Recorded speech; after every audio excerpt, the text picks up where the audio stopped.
있고 그런 게 있었습니다. 즉 민주주의의 개념적 위장은 즉 이거는 자유민주주의를 혁명적으로 바꾸기 위한 개념적 위장이고 지금 뭐 최재형 후보가 오늘 막 이야기를 하대요. 국가가 어떻게 해야 되냐. 내 삶을 국가가 책임지는 내 삶을 국민의 삶을 국가가 책임지겠다고 했잖아요. 그거 소비에트 스탈린 레닌이 이야기했던 커맨드 이코노미에서 나오는 이야기입니다. 후보 이야기할 것도 있어요. 그거 토론하고 할게 뭐 있습니까? 그거는 전체주의 명경경제와 동일하다. 시장은 죽는다. 시장이 죽으면 소유권이 없어지고 자유가 어디가 있습니까? 이렇게 설명했고 생성적 권력은 전체주의적 연구자 권력이고 그렇게 세팅을 했었습니다. 우리가 아무리 아스팔트에서 왔다 갔다 해도 이렇게 이미 우리 역사상 검증된 속에서 저들은 다 끌어와서 다 집어넣어 놨는데 체계적으로 타락한 지식인들이 타락해서 조국이 나왔어야 제가 정교회도 정교모를 우리가 발족을 할 때 정말 국민들 앞에 제가 머리 숙여서 사과했습니다. 우리가 너선했구나, 타락했구나, 내 힘만 봤구나. 조국하고 별 다른 게 없었죠. 근데 지성이 올라간 자리에 그런 괴물들이 나타난다. 그래서 더 이상 그 일을 하지 않기 위해서 이 체제를 어떻게 정의해야 되냐. 정교모가 유사 전체주의로 유사 전체주의 독재로 규정했습니다. 자, 유사 전체주의인데 전체주의 이게 헌법을 꽤 부수시지를 못했습니다. 그 뒤에 헌법 개정이 실패하고 난 뒤에 사람들은 공화국가를 만들기 위해서 공수처법을 만들었습니다. 그래서 정교모는 이 게슈타포법이나 히틀러의 수거법에 해당하는 것이다. 어떤 천사도 지구상에 어떤 착한 천사도 공수처법이라고 하는 방망이가 있습니다. 지구 최상의 독재자가 될 수 있는 법이다라고 이거는 게슈타포법이다라고 이야기했습니다. 총통 독재, 권력 방어. 이때부터 이제 말하자면은 윤석열과 그쪽 지배 유사전체주의 권력 집단의 분들이 시작했죠. 그 다음에 검경 수사권 조작, 지금 공안국가로 갈 수 있는 그 상황이고, 그 다음에 경찰이 비대화되는 거는 지금 모델이 중국입니다. 그 다음에 지금 자치법을 변경을 시켜서 자치를 해서 국민주권과 주민주권을 병립을 시키려고 해요. 우리같이 연방제가 아닌 국가에서 주권의 소재를 그렇게 분리를 시키면 내전입니다. 내전을 하는 거예요. 그러면 결국은 남북 간 연방제를 들고 소수 공동자들의 교육입니다. 자, 그 다음에 이 사람들이 유사전체주의를 막 했는데 저는 그 전까지만 탄핵 이전까지만 해도 이념 집단으로 소위 말하자면은 NL파 이념 집단으로 봤는데 정권을 뺏겨서 자기들이 권력을 국가를 전리품으로 생각해서 막 하는 행동을 보니까 이 XX들은 이 작자들은 이념 집단이 아니었구나. 민족, 평화 그건 다 그냥 휘장입니다. 실질적으로는 자기들이 모여서 으쌰으쌰하고 이권을 만들고 카르텔을 맺어서 대한민국의 그 불기불리는 좋은 영향을 빨아먹는 흡혈 기생충이다 라고 하는 생각입니다. 그래서 작년에 제가 많이 연구를 했는데 8.15 대규모 8.15 제3차 공동선거에서 당신은 이권 카르텔에 불과한 부정공동체야. 지금 여러분들 지금 수사가 권력에 의해서 억제되고 했던 여러 가지 요소, 라임, 옵티머스, 그 다음에 자녀 문제, 등등 해서 지금 권력 방어를 하기 위해서 만들었던 걸 보면은 이권 카르텔에 불과해요. 그리고 그걸 지금 방어하기 위해서 대한민국의 경제 조치를 끊임없이 마비시키고 불안하게 만들고 있다. 그리고 이걸 정치학적 용어에서 이런 통치를 약탈국가 혹은 약탈 정부라고 해요. 여러분들 저기 포식자가 있겠죠. predatory factional state에 지금 들어가요. 이 가장 극단적인 형태가 차베스의 독재고 차베스가 베네수엘라에 많이 들어있습니다. 그리고 이런 상황에 들어가면 사람들은 이제는 뭐가 정상이고 뭐가 상식이고 뭐가 공익이고 하고 하는 기준을 다 잃어버리게 됩니다. 매일매일 대한민국의 집권이든 야당이든 제도권의 모든 사람들, 지식인까지 포함을 해서 앙심의 선동 정치의 희생자가 돼요. 남을 손가락질하면 자기가 천사가 된다는 착각을 불러요. 그래서 정오하고 앙심하고 국민통합 국민통합입니다. 그리고 그지가 기반이 형해납니다. 진실과 정의가 다 전도가 되는 겁니다. 그래서 이게 일시적일 것이라 봅니다. 정의와 공정과 진실을 협회해줘. 그리고 국제정치적으로는 여러분들 탈원전 왜 했을까요? 동부가 슈퍼그리드에 맞추기 위해서 한다라고 하는 것이 지적이에요. 영화 보고 했던 거 아니라 체제를 관련 소위 말하자면 북한과 중국과 우리도 유럽에서 유럽연합이 유로피안 슈퍼그리드를 해서 전기의 전력망을 연결시켰듯이 우리도 연결시키자. 그러면은 러시아 PNG가 가져오고 그 다음에 중국과 전기를 교환하기도 하고 이러는데 여러분들 주권국가에서 체제가 다른 국가 간의 기본 에너지 망을 네트워크를 만든다고 하는 것은 정확히 이야기하면 주권을 포기한 거고 중국의 우리 원전을 포기하고 기술자는 다 중국에 다 보내고 중국이 원전 만들어가지고 그 전기를 받겠다 그까지 나왔잖아요. 그거는 매국입니다. 그래서 이 끊임없이 9.19 공동선언도 그렇고 지금 여러분들 최근에 김여정의 명령에 따른 우리 한미동맹 한미훈련도 했듯이 0867 전체주의 행동은 야만 암흑의 암문명 사회로 대응을 하고 대륙연합으로 접속하겠다고 하는 의도를 가지고 움직이고 있습니다. 여러분들 다 목도했습니다. 그 다음에 종북은 연방제 통일을 빙자해서 기본적으로 북한한테 대한민국의 군사 외교관 학권을 넘겨주겠다라고 하는 의도가 나옵니다. 또 그리고 중국은 큰 산이요 대한민국은 우리는 한국은 작은 멍입니다. 중국몽에 합류했다. 이게 뭡니까? 이건 외국이에요. 하나도 중국이 수행하는 세계 운명공동체에 우리가 합류하겠다. 중국과 우리는 운명공동체예요.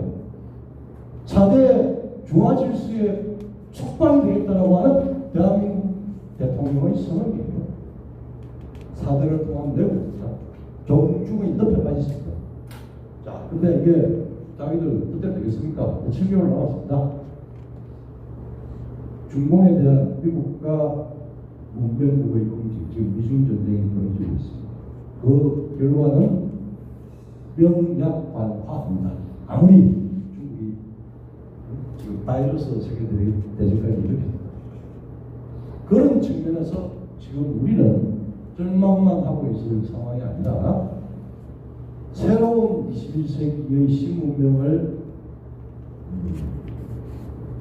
만드는 최전선을 자입해 세계가 더 그 역할을 하기를 원하고 있고 그래서 남북한이 공이 한반도 저쪽에서 이야기하는 연방제 통일이 아니라 우리 동포의 해방을 위한 자율 통일을 만들고 그러면 아마 중국의 엄청난 자유를 한 번도 경험하지 못한 중국 국민에게 대단한 심리적인 북한이 갑니다. 지금 노예 상태, 그 중국까지 자유파도를 우리가 접근해 미션했습니다. 자, 우리가 탄핵 때문에 유사 정치주의 독재와 헌법이 지금 현재 거의 마비된 상태입니다. 일본은 돌아가고 일본은 아니고 먹었습니다. 그리고 체제가 전복이 된 것 같기도 하고 그냥 돌아가기도 하고 지금 그렇습니다. 낮잠을 7개월밖에 안 했습니다. 근데 이 상황은, 이런 상황은 대한민국의 우리에게 대한민국이 주어진 어떤 국가든지 간에 역사의 시련을 만들 수가 있습니다. 저는 확신하는 게 종교적인 거 이야기하는 게 아닙니다.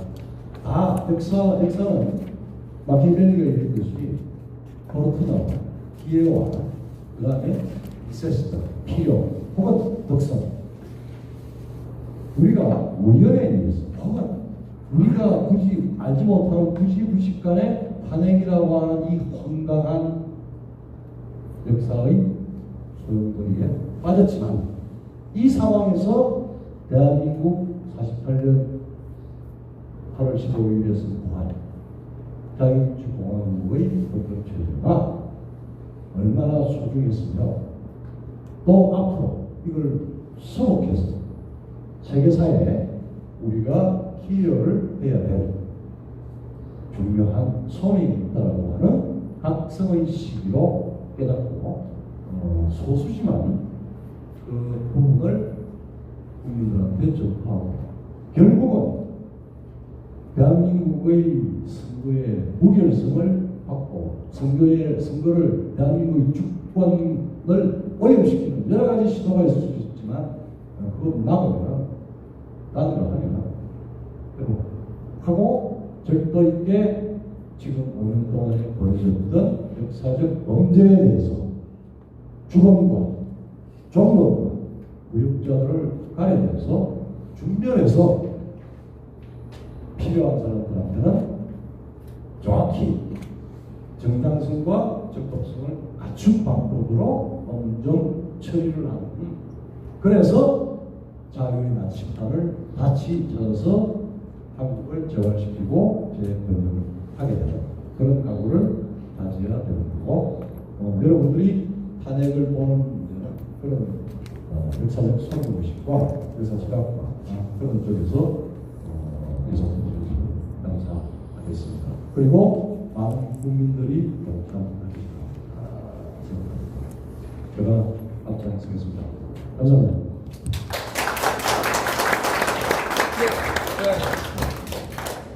네, 제가 너무 푹 빠져서 듣고 있어가지고 조성환 교수님께서는 박근혜 대통령 탄핵은 단순히 대통령 한 명에 대한 탄핵 문제가 아니라 체제 전체를 전복시키려는 파괴적인 체제 탄핵이라는 정치적 의미가 있다는 점, 그리고 자유민주주의 위기 등에 대해서 면밀하게 말씀해 주셨습니다.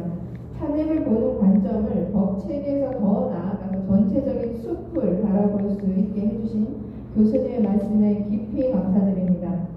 다만 중간에 발표자의 중간에 나온 탄핵 인사우드 아웃의 저자는 최명성이 아니라 최소할 때 최명성 검사님이라는 점을 이렇게 알려드립니다. 예, 시간 관계상 질문을 따로 받지 않겠지만 휴식 시간에 그 교수님과의 인터뷰 등을 활용해 주시면 어떨까 싶습니다. 오늘 우리 조성환 교수님의 발제는 분명 큰 반향을 일으킬 것이라 생각을 하고 어려운 자리에 와주셔서 정말 다시 한번 감사의 마음 전합니다. 10분 정도 휴식 후 2부 변호사님들의 발제 시간에 뵙겠습니다. 10분 후 뵙겠습니다, 여러분. 네, 감사합니다. 제가 저희 마지막에 한나 아레트와 올림피아를 이용했는데요. 이거는 같이 한번 읽으면서 가슴 세계를 읽었습니다. 아레트가 여러분, 아레트는 나치, 스탈린, 공산주의, 전체주의에 대해서 전체주의는 근대인으로 우리 삶을 지배하고 있는 전체주의적 과정의 범위예요. 인간의 본성 그 자체를 지키고자 지금 속출하고 있는 거짓과 기만의 집권 세력의 통치는 바로 이겁니다. 여러분들의 본성을 인간의 본성을 배신시키는 위험한 가장 실존적인 위험 요소입니다. 그 다음에 폴디큐러라고 프랑스 의사인데 정치의 핵심 문제는 바로 자유입니다. 국가가 그 합리성을 통해 자유를 확립하겠습니다. 여러분들 국가에 있는 모든 기관은 자유를 확립하기 위한 방식으로 존재해 도끼입니다. 아니면 이렇게 돼서 전체주의로 간다든지 하면 자유가 그 저항을 통해 국가 권력의 열정, 독재를 제한해야 합니다. 우리는 부자 국가의 독재를 제한하는 소수지만 각성된 선도자로 역할을 했으면 좋겠습니다. 감사합니다.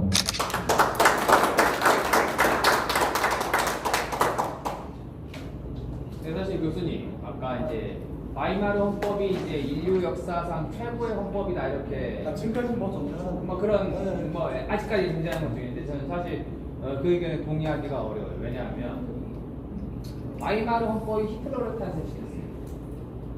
바이마르 헌법에서 문재인이 탄생했어요. 사실은 이 바이마르 헌법의 최대 약점이 뭐냐? 저는 어떻게 생각하냐면 그건 나중에 얘기하겠습니다.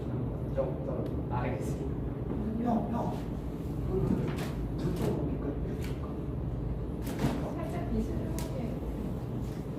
이게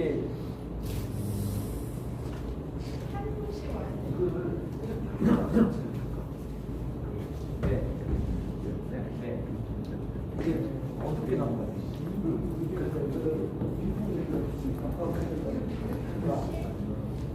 15분부터 2부 시작하겠습니다.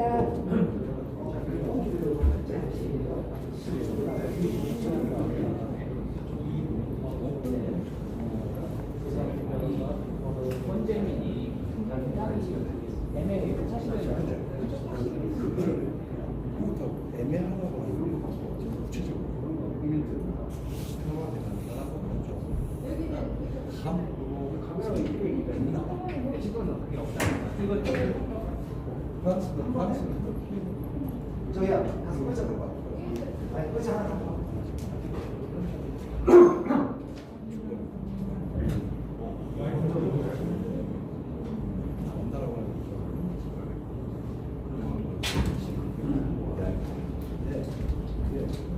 거기서 국민이라는 게 사실은 의제된 거란 말이에요. 여기 그러니까 아니다. 그래서 예정인데 그래서 그걸 깨닫고 20세기에 들어왔어요. 다 축구를 자, 잠깐만. 자, 이게 울리는 걸 잠깐 봐줘. 아까 하고 이거 하고 어때? 좋아요. 괜찮아요.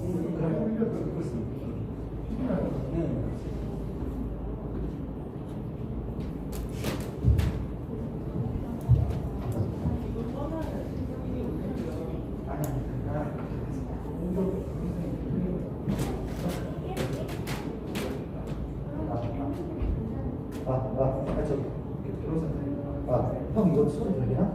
나오나?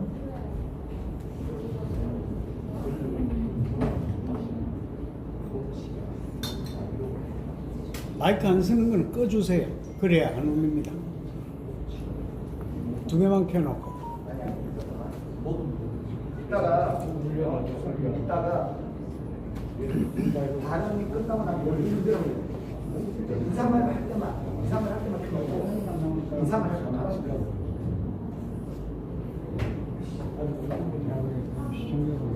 시야하기 때문에 조금 강장시가 되는 것 같아요. 굉장히 것 같습니다. 잠시 기다렸습니다.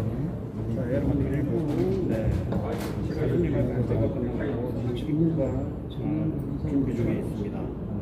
자, 일부에서 올림픽 랩핑 프로젝트 때문에 굉장히 손게 나와가지고요.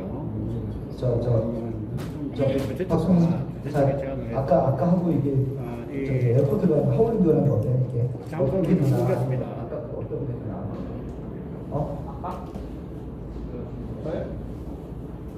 좀 빨리 집중 좀 해봐. 저 소리가 울리는 게 어때? 아까랑 비교하면? 지금이 좋아요. 이분은 변호사님들의 발제가 있을 예정이고요.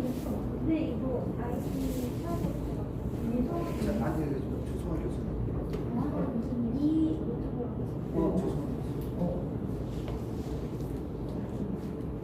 지금 이거 울리는 건 어쩔 수 없어요. 지금 최대한 이 시스템에서는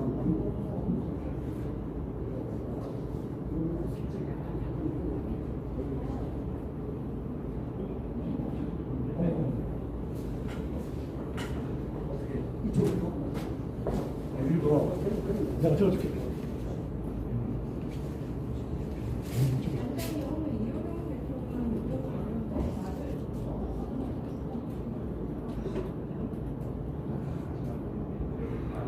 자, 내가 좀.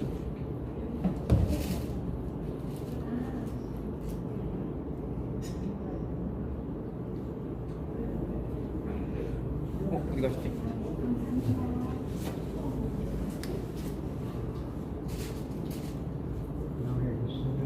잠시 기다리시면 됩니다.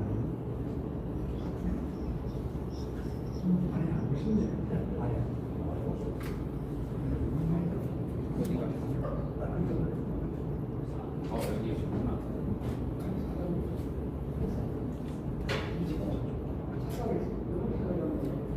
자, 지금 이곳이 지하라서 지하고 네트워킹이 워낙에 좋지가 않습니다. 그래서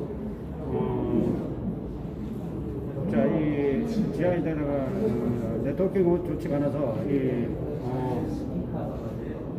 방송이 이 버퍼가 조금씩 생기는데요. 여러분들께서 양해를 좀 해주시고요.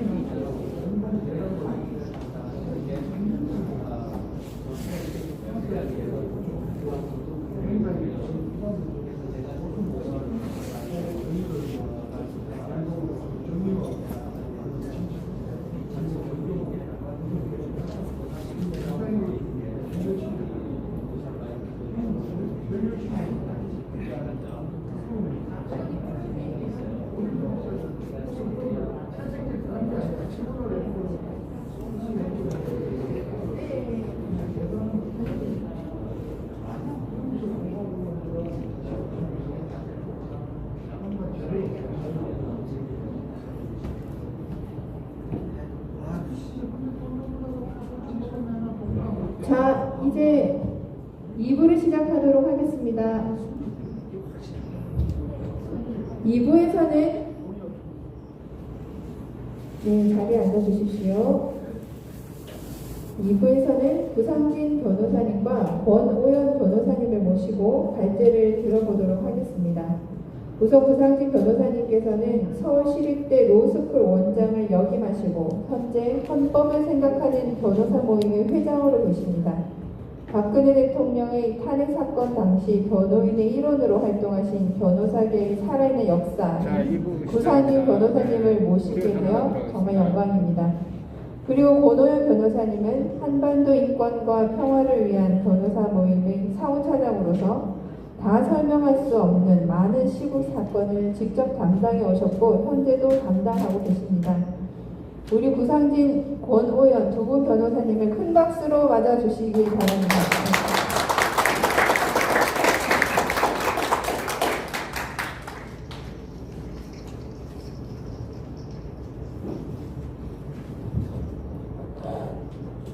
먼저 구상진 변호사님의 발제를 들어보도록 하겠습니다.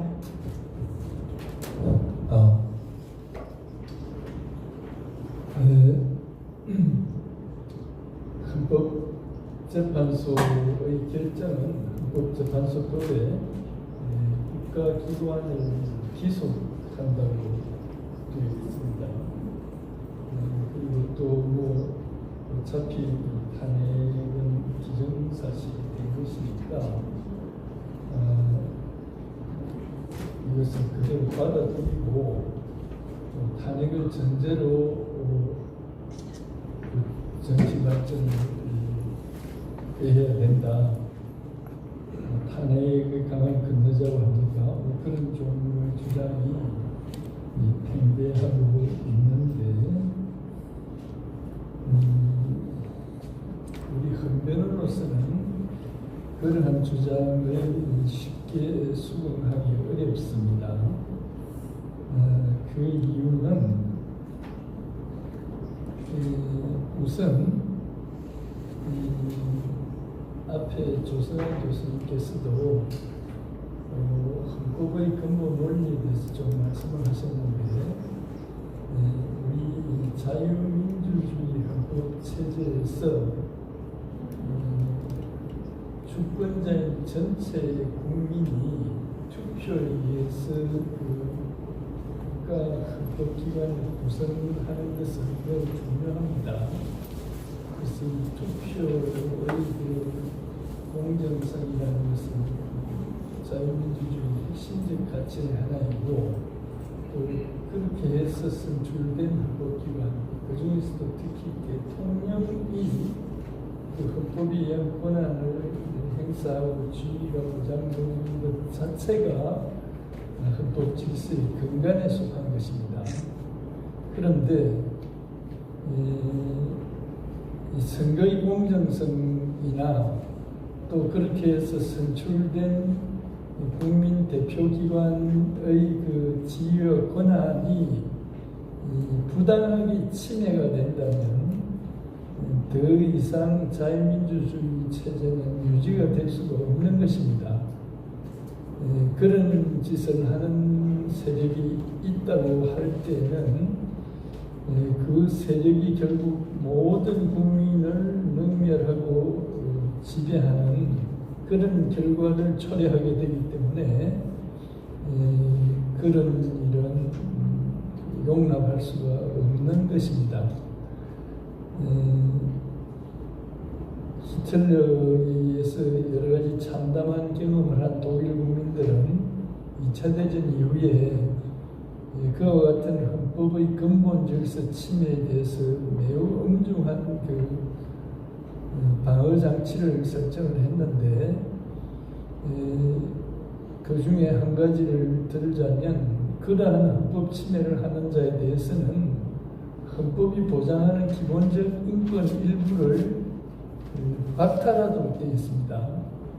예를 들어서 언론의 자유나 무슨 집회의 자유를 촛불혁명이 주장하는데 저의 견해에 의한다면 그러한 집회나 언론은 독일 헌법에 의하면 금지되는 겁니다. 그것은 보장되지 않는 거예요. 등등 여러 가지 방법으로 그 헌법 질서를 유지하기 위한 많은 비상 조치를 하고 또 그것으로도 부족해서 독일 헌법은 어떻게 하고 있는가 하면 그 모든 방법으로도 헌법의 기본 질서가 유지되지 못하면 국민은 저항할 수 있어야 한다 이런 조항을 넣었어요. 말하는 국민이 저항할 수 없도록 만드는 법 체계를 전부 금지하고 국민에게는 저항할 의무를 부과한 겁니다. 헌법 수호의 의무를 개인의 국민에게 부과했어요. 지금 우리 상황은 독일 헌법에 의하면 전 국민이 이 헌법 질서 수호를 위해서 저항해야 될 그런 상황에 지금 있다고 저는 봅니다. 그렇기 때문에 탄핵의 강을 건너자 이런 말은 조 교수님께서는 이 다른 정치학적으로 이 헌법 질서를 파괴하는 세력의 그 발동이었다는 말씀을 하셨습니다만 뭐 그런 분석과도 결국 맥을 같이 하게 되겠습니다만 이것은 결국 이 헌법 파괴 행위를 묵인하고 넘어가자, 헌법 파괴 행위에 동조하자 이런 종류의 주장이기 때문에 이것은 우리 헌변으로서 그걸 받아들이기 어려운 것입니다. 과거의 절대 왕정 시절이었던 조선조에서도 소위 그 계유정난의 그 육신들에 대해서 몇백 년을 걸쳐서 논의를 한 결과 정조 왕조에 이르러서 드디어 그 육신은 역신이 아니고 충신이었다 라고 판단을 하고 그 명예를 다 회복하고 여러 가지 그 직책을 추정을 시켰습니다. 그 국가가 그 사당을 만들어서 그분들을 모시게 그렇게 했는데, 이 자유민주 국가가 아닌 그 왕조 국가에서도 국정에 관한 근본적인 그 잘못된 판단은 바로 잡아야만 했던 일입니다. 그렇게 하지 않고는 나라를 운영할 수 없었던 것이죠. 이와 마찬가지로 자유민주주의의 근간에 해당하는 이러한 국가의 근본 질서에 관해서 어지러운 정도가 아니고 파괴적인 활동을 한 것을 두고 이것을 덮어놓고 넘어가자. 이것은 우리 헌변으로서는 용납할 수 없는 일이라고 이렇게 생각합니다. 뿐만 아니라 실정법상으로도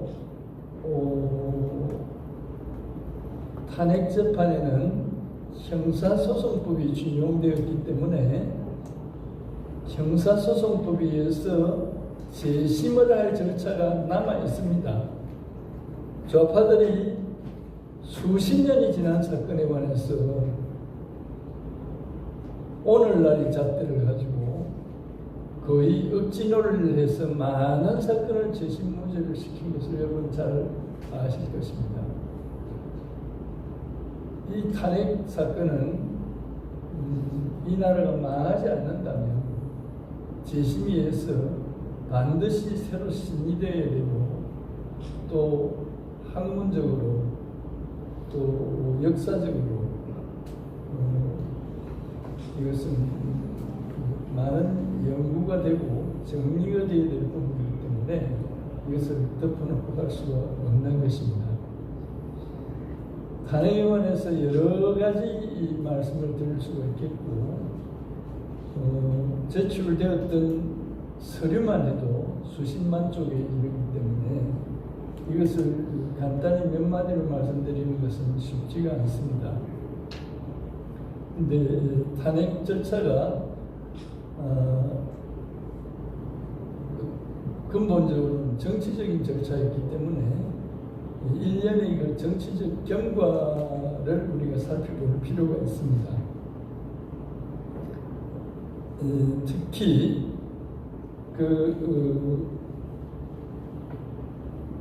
16년 4월 13일 총선 결과 야권이 다수가 된 이후에 여러 가지 정치 불안정이 있기는 했습니다만은, 특히 그해 7월에 가서 이 사드 배치 문제가 큰 쟁점이 되었고, 그때 북한이 그 16년 동안 하지 않던 대남 난수방송을 6월 24일부터 재개를 했습니다. 그렇게 해서 박근혜 대통령에 대한 실명 비난을 9월 달에 매일 10건 이상, 10월 달에 12건 이상, 11월 16일까지는 16건 이상 이렇게 했고, 그 대남 비난의 60%가 최순실을 비난했습니다. 그리고 북한의 2017년 신년사에서 지난해 남조선에서는 대중적인 반정부 투쟁이 세차게 일어나 반동적 통치 기반을 이뿌리째 흔들어 놓았다. 남조선 인민투쟁사에 뚜렷한 자욱을 새긴 지난해 전민항쟁은 파쇼 독재의 반인민적 정책, 4대 매국과 동족 대결을 일삼아온 보수 당국에 대해 쌓이고 쌓인 운함과 분노의 폭발이다. 박근혜와 같은 반통일 시대 매국 세력의 준동을 봉쇄하기 위한 전민족적 투쟁을 힘있게 벌여야 한다. 이런 종류의 신년사를 했습니다.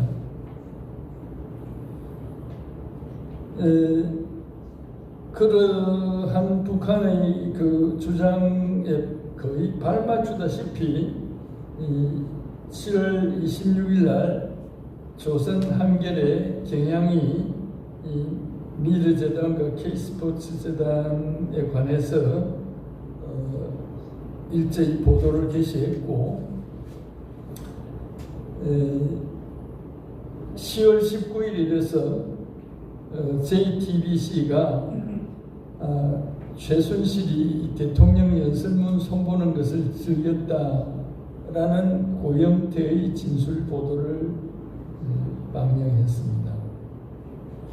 그날 국회에 나가 있던 이원종 청와대 비서실장이 국회에서 그 보도를 국회의원이 인용하면서 이것이 사실이냐라고 물었을 때 이원종 비서실장은 그런 일은 봉건 시대에도 있을 수 없는 일이다. 절대 없었던 일이다. 이렇게 이야기를 했습니다. 그런데 10월 24일에 대통령께서 국회에 가셨는데 가서 그러한 정치 공세에 대해서는 거의 특별히 관심이 없으셨던 것 같아요. 개헌 제안을 했습니다. 원포인트 대통령 4년 중임 이제 개헌 제안을 했는데 그날 저녁에 JTBC 방송이 다시 최순실 사무실이 있던 PC에 저장된 파일을 입수했다고 하면서 그 무슨 최순실이가 대통령 연설문을 무슨 이렇게 저렇게 꽂힌 것 같은 그 화면을 방영을 했습니다. 그러니까 여러 신문사들, 언론사들이 다 그걸 이제 받아서 다 방영을 하고 이런 것을 계기로 해가지고 결국은 여론이 매우 악화돼가지고 11월 4일에는 갤럽 여론조사에 의해서 지지율이 5%이고 호남에서는 0%인 것으로 이렇게 보도가 됐습니다. 그러한 언론적 상황 하에서 11월 12일 날 제1차 대규모 촛불 시위가 일어났고 그것을 이용해서 11월 20일 날 바로 11월 17일 날 5일 후에 국회가 최순실 특검법과 국정조사 특위를 발족했습니다. 그리고 그로부터 3일 후인 11월 20일 날 검찰이 최순실, 안종범, 정호성을 기소를 했는데 여기에 직접 조사도 하지 아니한 그 현직 대통령을 공소장에 공범으로 적시를 했습니다. 그 다음 날 국민의당과 더불어민주당, 정의당이 대통령 탄핵 당론을 확정을 했고 11월 26일 날 대통령께서는 질서 있는 퇴진을 하겠다고 이렇게 말씀을 하셨습니다. 그리고 11월 30일 날 박영수를 최순실 특검으로 임명했습니다. 그 다음 12월 3일 날 야 3당이 171명이 탄핵 소추안을 발의했고 그로부터 6일 후에 탄핵 소추안이 가결됐는데 가 234표, 부 56표 등이었습니다. 이것을 헌법재판소에 제출함으로써 동일자로 11월 9일부로 대통령은 직무가 정지되었습니다. 여기 계신 분들께서는 뭐 법적 전문가가 아니셔도 이 동시대의 일종의 증인으로서 우리가 다 겪어사시는 일이지만 이제 10년, 20년 지나면 이것도 다 옛날 이야기가 돼서 이 경과를 기억하는 사람도 많지 않게 될 겁니다. 그러나 이것을 우리가 분명히 밝혀 놔야 될 그럴 일로 생각되는데요. 이 1년의 그 탄핵 의결 과정에 대해서 간단히 평가를 하자면 그동안에 여러 가지 우리 입에 참아 담고 전해드리기가 거북스러운 많은 유언비어가 있었다는 걸 여러분 잘 아실 겁니다. 그런데 그런 유언비어들이 거의 전부 거짓말이라고 되었습니다.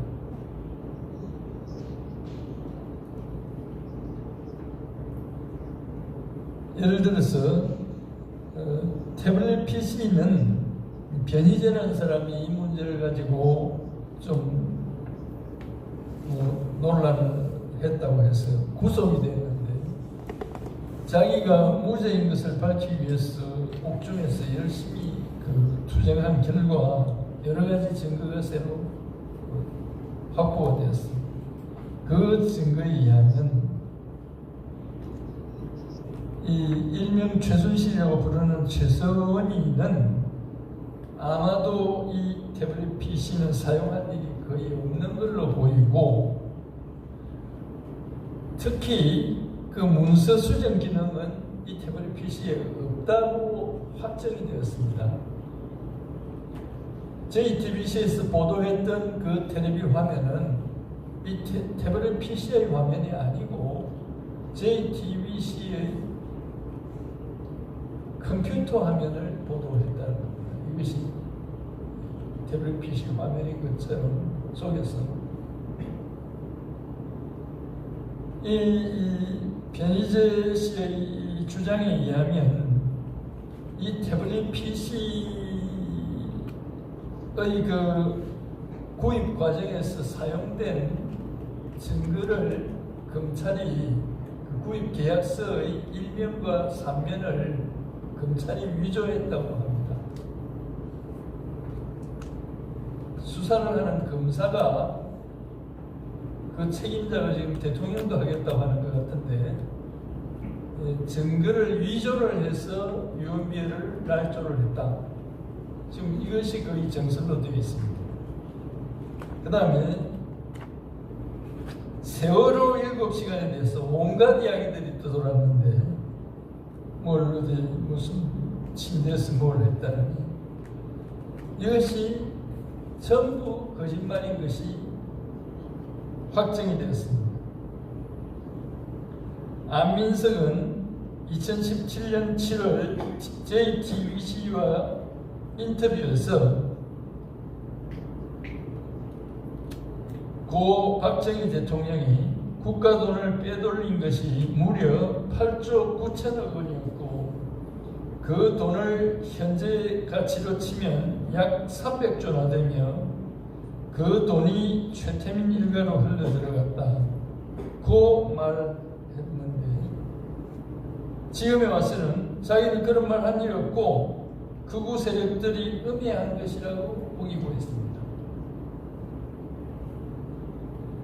정유라가 대통령의 딸이 아닌 것은 말할 것도 없고 기업의 스포츠 지원은 역대 정부가 실시해온 정책이었습니다. 이번 동경올림픽에서 우리나라는 별로 우리가 들어본 일이 없는 16위를 했는데 과거에는 박근혜 대통령 때는 미국, 영국, 프랑스, 독일, 러시아, 중국, 일본 다음에 우리가 8위를 했습니다. 근데 지금은 무슨 이름도 잘 모르겠는 나라들이 우리보다 더 앞에 있고, 무슨 폴란드나 이런 나라보다도 우리가 성적이 더 나쁜데, 이런 터무니없는 정책을 해가지고 뭐 스포츠가 잘 될 수 없겠죠. 그 외에 국정농단 등 선동용어의 수많은 거짓 유언비어가 국계의 배후 조종하에 조직적으로 유포되었다는 것이 드러나고 있습니다. 한 이화대학생의 논문에 의하면 북한 노동신문에 기재된 그 대남 지시 내용이 거의 그대로 우리 이 탄핵 정국에서 거의 그대로 실현되었다는 것입니다. 매일매일 거의 1, 2일차 거의 그 동시간별로 시행이 되었다는 것입니다. 당시에 민노총이 촛불혁명에서 내건 현수막에는 문제는 자본주의이고 사회주의가 답이다. 북한이 우리의 미래이며 희망이며 삶이다. 이런 구호를 공공연히 내걸었습니다. 탄핵 정국이 이렇게 진행이 되었는데 이것을 어떻게 기정사실로서 우리나라의 국민과 국가기관 전부를 구속하는 최종적인 결정으로서 우리가 이걸 받아들여야 된다는 것입니다. 탄핵 헌법재판 자체에 대해서 말씀을 드리겠습니다. 11월 22일, 27일, 30일 동안 변론 준비기일이 있었고, 이 준비기일 동안에 강원일 주심재판관이 소추 사유를 5개로 정리하도록 요구를 했습니다. 1월 3일 날 제1차 변론을 한 이래 2월 27일 날 제17차 변론기일에서 심리를 종결했는데 54일간의 17차에 걸친 재판을 한 겁니다. 약 3일마다 한 번씩 재판을 한 거죠.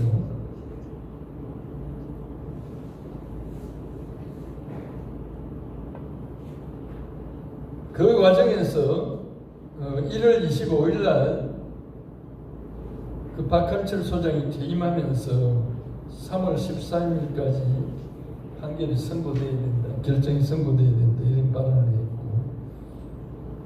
강원일 재판관이 소추사유의 정리를 재차 요구를 하면서 소추사유 정리를 안 해주니까 법정에서 그 정리할 내용을 일일이 불러주었어요. 1, 2, 이렇게 불러줘서 그걸 받아 써내가지고 이 탄핵 열서를 변경했습니다.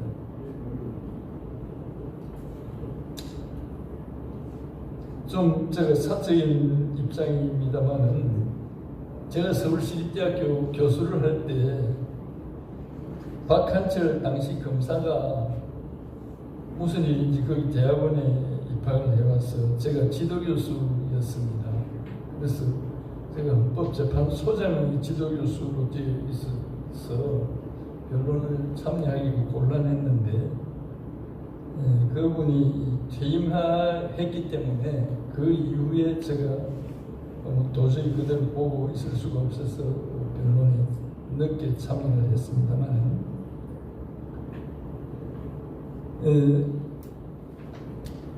이 재판 의결서와 그 재판 과정을 보면 뭐 주요한 문제점만 몇 가지 지적을 하겠습니다.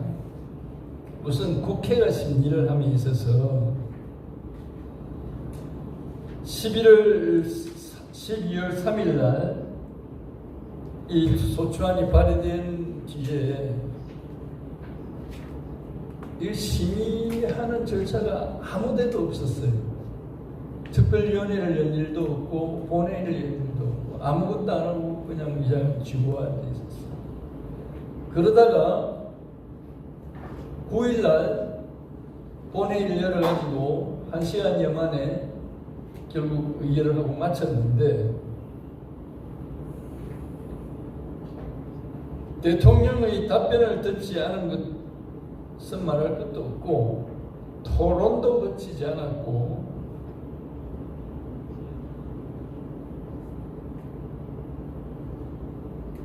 (9일) 오후 3시 3분에 본회의를 열어가지고는 김관영이라는 사람이 제안 설명을 하고 바로 투표를 실시해가지고 오후 3시 54분에 투표를 종료했습니다.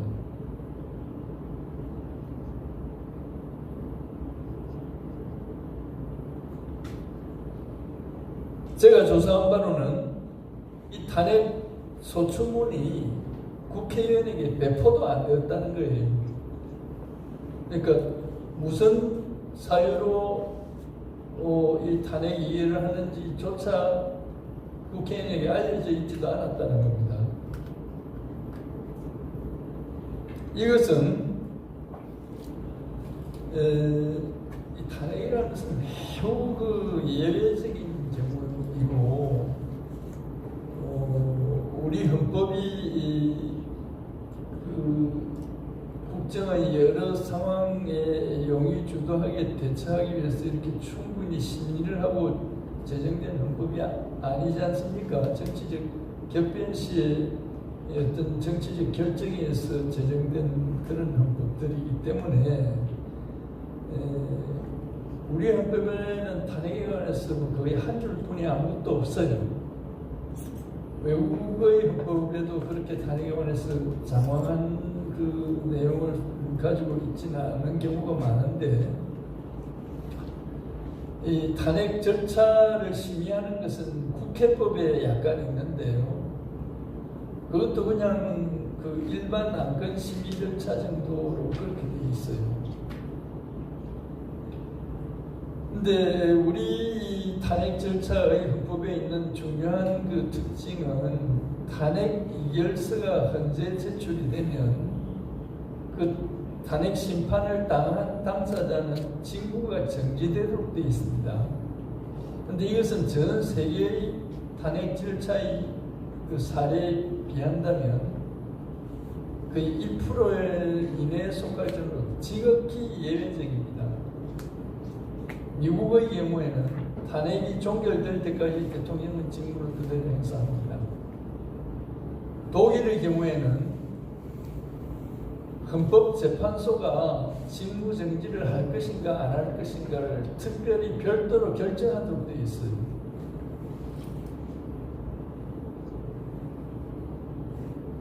여러분들이 뭐 소송에 대해서 전혀 문외인이 아니실 텐데 예를 들어서 조그마한 회사에 이사한 사람의 직무를 정지시키는 것도 보통 1년 이상 걸립니다. 그런데 하물며 거의 1600만 표가량을 받은 대한민국 건국 이래 최대의 신임을 받은 대통령을 직무를 정지를 시키는데 이것을 무슨 일로 탄핵을 하는지 옳은지 그른지에 대해서 토론도 한번 하지도 않고 당사자의 대답도 듣지도 않고 그렇게 결정하는 이게 정당한 절차이겠습니까?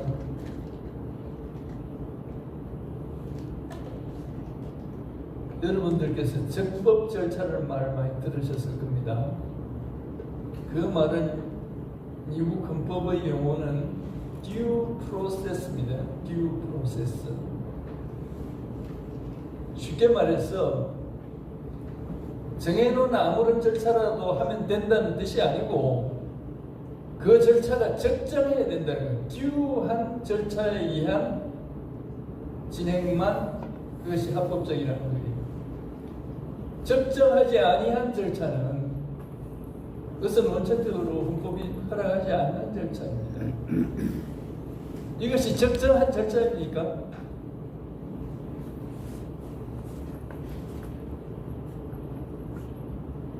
뭐 미국과 같이 정치적으로 선진적인 나라가 못 돼서 그럴 수도 있겠습니다만은 미국의 경우에는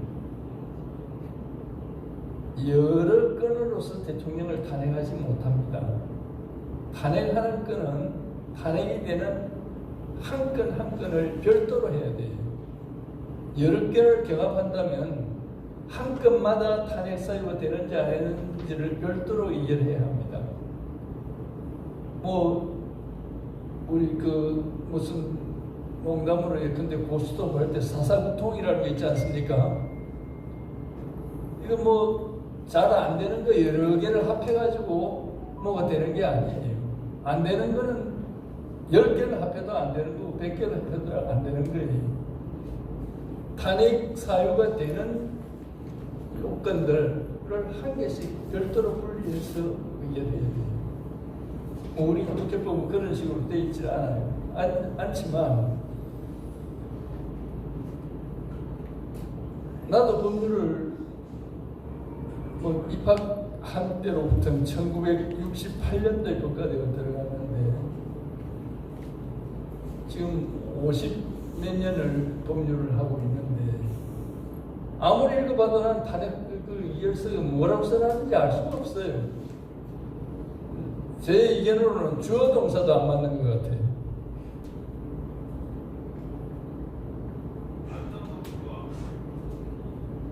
어쨌든 그러한 문제가 있습니다. 그 다음에 두 번째로 탄핵 소추 의결서에 말이죠. 증거로 제출된 것이 최순실, 차은택 등에 대한 두 건의 공소장, 두 건의 판례, 두 건의 박근혜 대통령 연설문, 15건의 언론 기사입니다.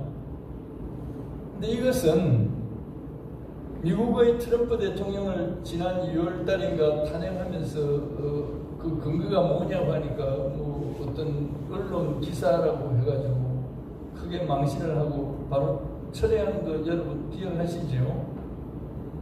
언론 기사라는 것은 기자가 자기가 조사한 내용을 써서 전하거나 주장하는 것으로서 법률상 그게 전문 증거라는 겁니다.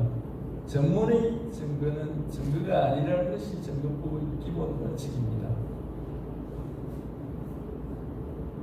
이와 같이 적법한 그 토론을 안 했으면 내용이라도 충실히 붙여놔야죠. 충실히 붙여놓은 증거 없어요. 헌법재판소는 국회가 제출한 탄핵소추 의결서의 내용을 의결서가 그와 같이 엉뚱하게 되어 있으니까 그걸로 헌법재판을 못하는 거죠. 그러니까 그걸 고치라고 한 겁니다. 그렇게 해서 결국은 그 결정문에 나온 내용은 소추 의결서와는 거의 관계가 없는 내용적으로 제가 보기에는 70~80%가 불일치하는 별도의 그 내용으로 탄핵 재판을 했는데 이것은 탄핵 의결을 국회의 엄중한 절차에 의하도록 정해놓은 국회법에도 맞지 않고 이와 같이 변경하는 것은 공소장 변경의 법리를 이용한 것이라는 건데 그것도 저로서는 납득할 수 없습니다. 심판의 대상을 재판관이 마음대로 바뀐다는 것은 어떤 문제가 있는가 하면 여러분들이 옛날에 원님 재판이라는 거 아실 겁니다. 자기가 혐의를 가지고 자기가 추궁을 해서 재판을 하게 되면 그것은 재판관과 조사를 당하는 사람이 적대관계가 발생하게 돼 있어요. 그런 적대관계 하에서는 올바른 재판이 불가능한 겁니다. 그렇기 때문에 그러한 적대관계가 없게 하기 위해서는 그 적대 행위는 소추자가 하는 겁니다. 소추자가 자기 주장을 정해놓고 내 주장이 맞는지 안 맞는지를 판단해 주시도록 이렇게 되어 있는 건데, 판단의 쥐가 나와서도 소추장 잘못됐다고 다 고치라고 했으면 그건 그때부터 이 재판의 적정성은 파괴된 것입니다. 헌법재판소는 제3자에 대한 최순실에 대한 수십만 쪽의 방대한 형사사건 기록에 대해서 박근혜 대통령 측의 적법한 증거조사를 거치지 않은 채로 그것을 전부 증거 능력이 있는 것으로 만드는 증거 규칙을 만들었어요. 이것은 형사소송법에 맞지 않는 겁니다.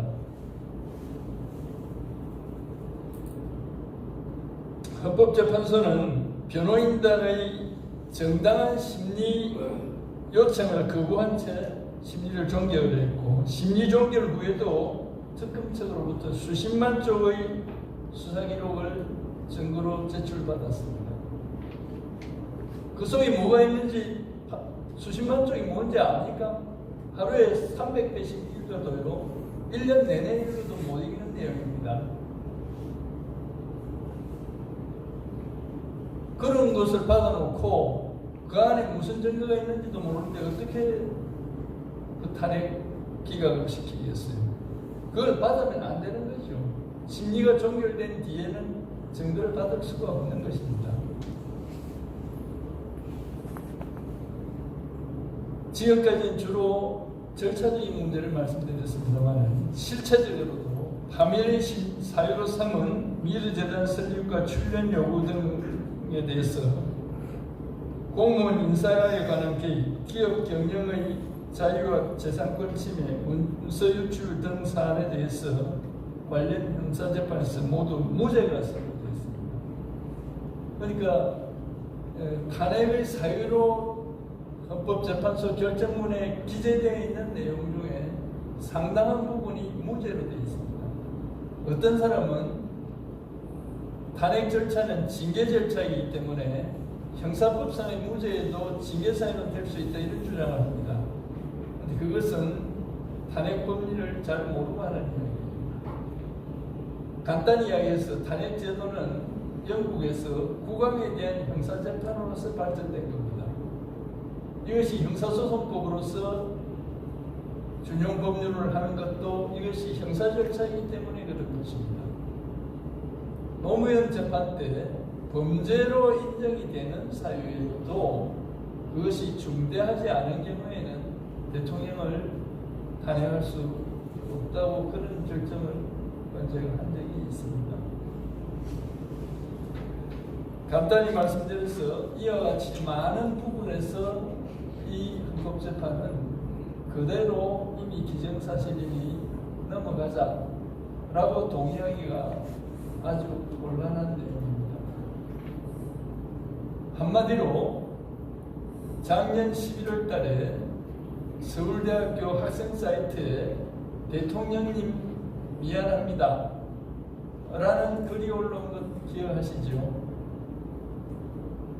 그 글은 학생의 진솔한 감정을 표현한 것으로 되어 있는데, 마지막 하나만 보자면 박근혜 정부가 최악의 정부라고 욕해서 미안합니다. 그때는 이렇게까지 한 번도 경험해보지 못한 세상이 올 줄을 몰랐습니다. 미안합니다. 그것이 서울대학 학생들의 말이었습니다. 네, 감사합니다.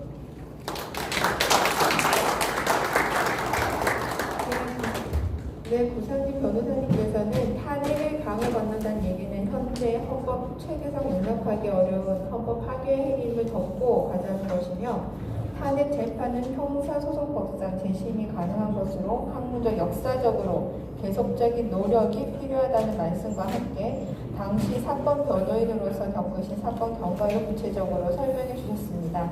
너무 귀한 말씀 감사드리며 시간 관계상 바로 이어서 권호연 변호사님 발제를 듣도록 하겠습니다. 박수로 맞아주십시오.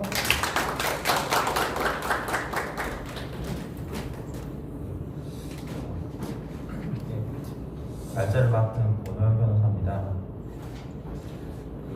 오늘 귀한 시간 내주셔서 감사하고, 그리고 이 사건 대리인으로 활동하셨던 구상진 교수님, 변호사님 이야기도 옆에서 들어보면 참 답답하셨었겠다라는 생각을 좀 많이 했었습니다.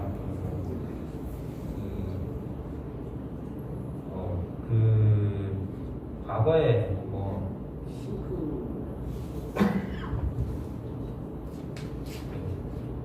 과거에 있었던 4년 전이긴 한데 이게 진짜 과거일까?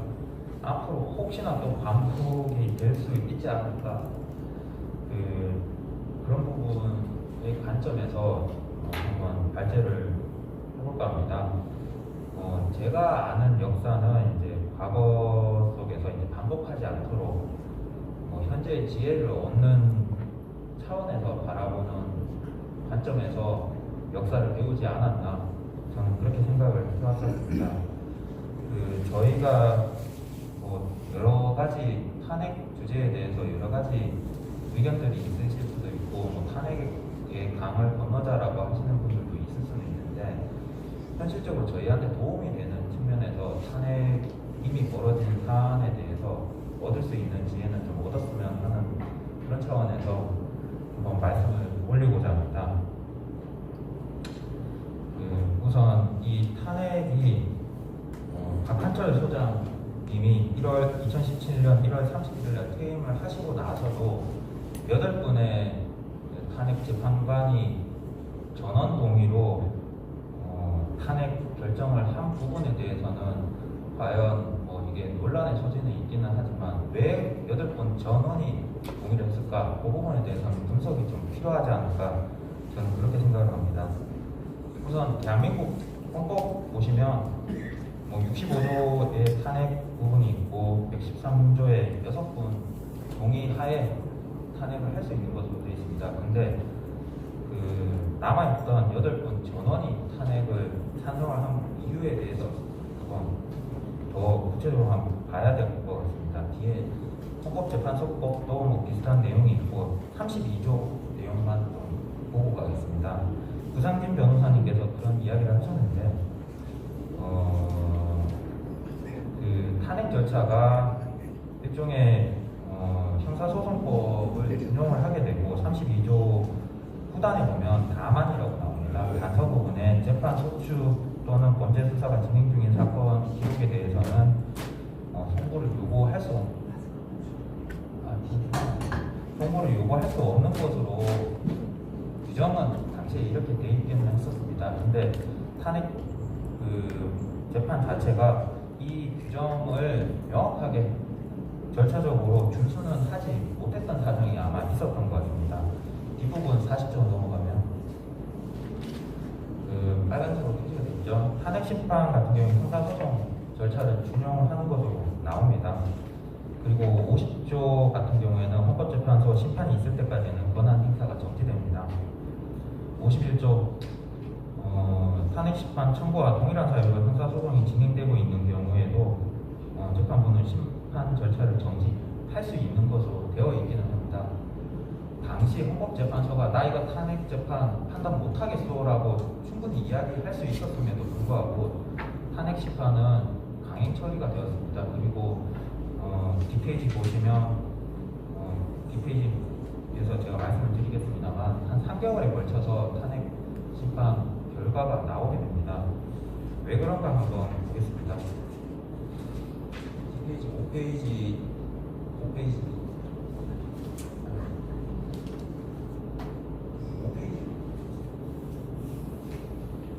네, 헌법재판에 대해서는 전문가들도 계시지만 제가 교과서적으로 알고 있는 헌법재판의 의의를 보면 이게 재판관이 아니라 재판연구관입니다. 서기석 2014년 당시 헌법재판연구관이 어디 기고한 글인데 헌법재판 제도는 국민의 기본권을 보호하고 정치 권력을 헌법 틀 안에서 만들게 하는 헌법 보호의 중요한 수단을 헌법재판으로 하고 있습니다. 그리고 주된 역할이 헌법 보호, 권력 통제, 밑에 보면 기본권 보호, 정치적 평화 보장이 주된 기능이고 그 밑에 밑에 단락에 보시면 전통적으로는 기본법 보장이 중요시 되었으나 대립과 갈등이 심화됨에 따라서 현재는 정치적 평화 보장 역할이 점점 더 중요시되고 있었으며 헌법재판은 이러한 정치적 평화 보장 측면에서 아마 진행이 되지 않았을까 그런 생각을 많이 해봅니다. 왜냐하면 그 박근혜 대통령 헌법재판 판결문이랑 이전에 노무현 대통령 헌법재판 판결문을 비교 분석을 좀 해보면 이게 대통령이라고 하는 그 한나라의 통치권자가 탄핵 그 소추가 됨으로 인해서 공백 상황이 길어지는 것을 헌법재판소에서는 어느 누구보다도 우려했던 상황에서 판결문을 써져 있는 것을 알 수 있습니다. 그 내용도 뒤에서 간단히 볼 건데요. 그래서 탄핵 그 심판이 진행되면서 이게 설사 헌법재판소법 앞에서 보셨던 형사소송 절차 규정이 있고 형사소송 절차가 진행이 되더라도 이 무리하다라기보다는 헌법재판소의 탄핵 심판 절차를 진행을 했던 이유가 이런 대통령 공격 상황을 최대한 줄이고자 노력을 하는 측면에서 진행을 했던 부분이 있지 않았나 저는 그렇게 바라봤습니다. 뒷페이지 넘어가시면 그 내용이 여기 탄핵 판결문에 나옵니다. 대통령 파면 결정은 국민이 선거를 통해서 대통령에게 부여한 민주적 정당성을 임기 중 다시 박탈하는 효과를 가지며 직무 수행의 단절로 인한 국가적 손실과 국정 공백은 물론이고 국론의 분열 현상이 발생하기 때문에 그 대통령에 대한 파면 효과가 이와 같이 중대하다면 파면 결정을 정당화하는 사유도 이에 상응하는 중대성을 가져야 한다. 그래서 대통령을 파면할 정도로 중대한 법 위반이라고 표현은 하기는 했으나 이 국정 공백을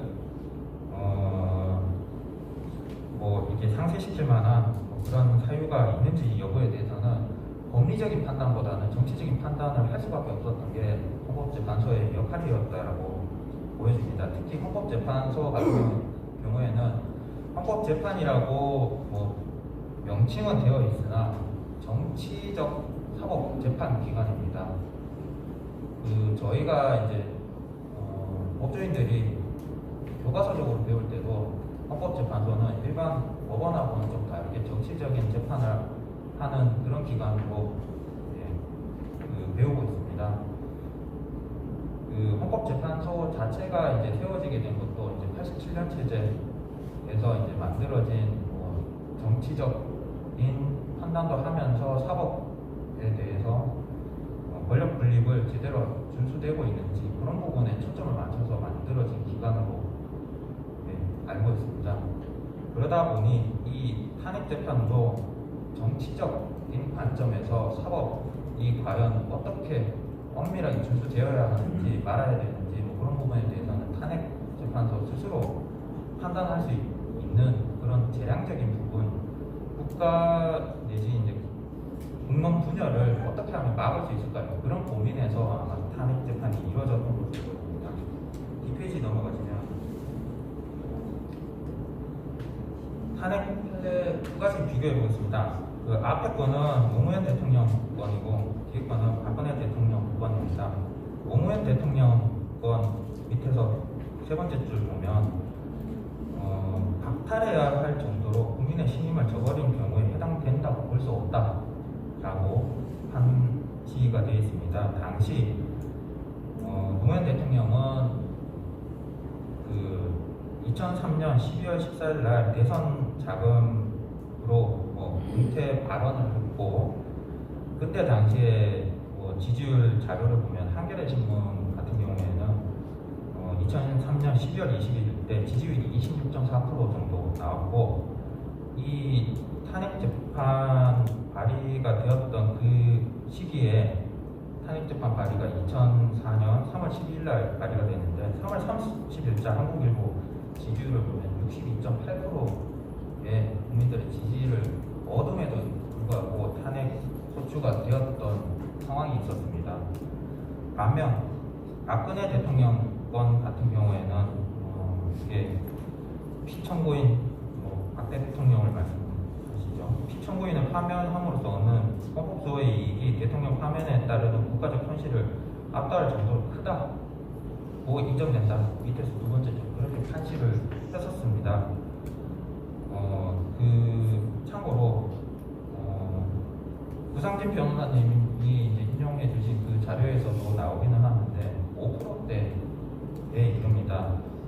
한국리서치 자료에 의하면 2016년 9월 20일 최순실 게이트가 공개화됐던 그 시기에는 32.8% 지지율로 나오는데 태블릿 PC가 보도가 됐던 10월 24일 당시에는 28.7%, 16년 10월 25일 대국민 사과가 있었던 그 시기에는 17.5%, 그리고 국회 대통령 탄핵 소추 의결이 있었던 12월 9일자에는 5%의 지지율이 있었습니다. 양 당사자, 그러니까 두 가지 판례 사안에서 큰 차이점은 그겁니다.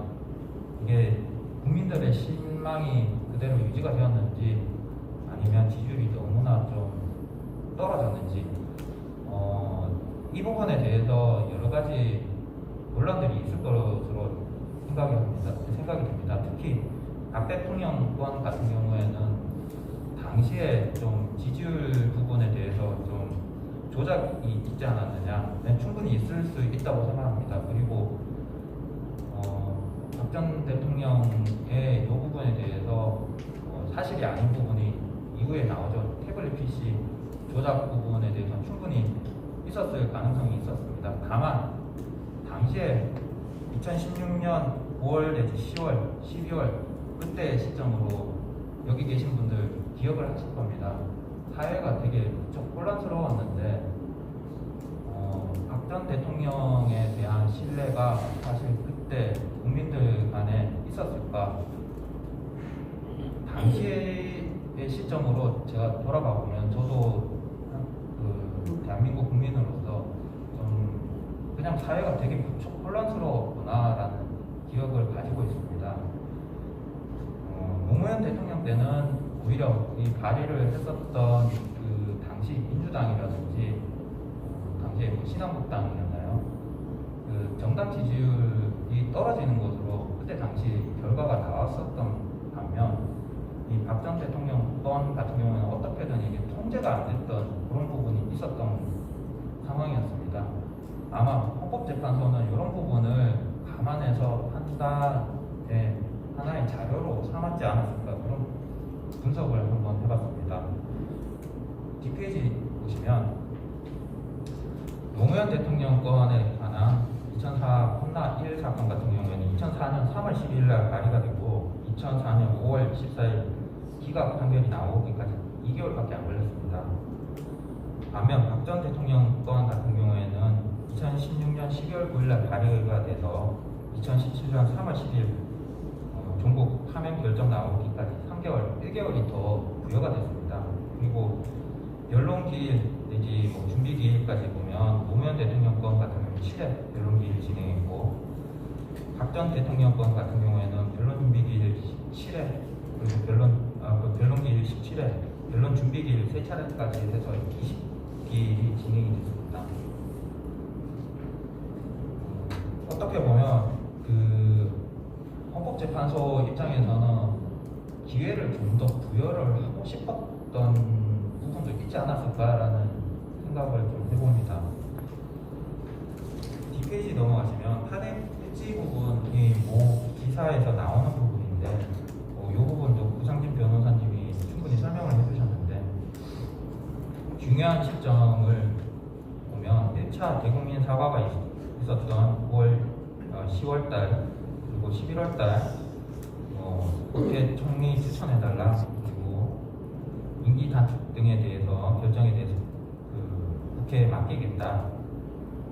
그리고 12월 9일날 대통령 직무 정지가 되시죠.